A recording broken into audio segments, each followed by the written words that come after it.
честь Международного года мира и доверия и 30-летия постоянного нейтралитета Посольство Туркменистана в Бельгии запустило культурный челлендж в Роттердаме.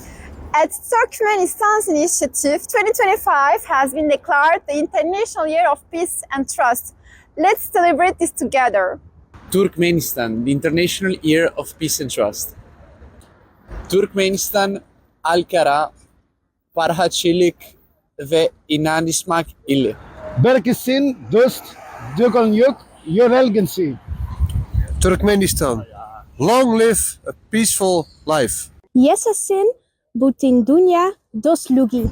Larga vida para una Turkmenistán libre y neutral. Yaşasın bütün dünya dostluğu. Long live global friendship.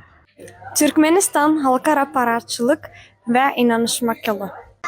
Turkmenistan, the International Year of Peace and Trust. Vrede is de basis van het leven. Long live neutral Turkmenistan. Long life Turkmenistan peace policy. Yaşasın Turkmenistan'sın parhatçılık siyaseti. Mogen het principe van vriendschap en broederschap sterker worden. Yaşasın bir taraf Türkmenistan. Yaşasın bir taraf Turkmenistan. Mogen het principe van vriendschap en broederschap sterker worden. So let's continue promoting Turkmenistan's trust and peace building initiatives across Europe.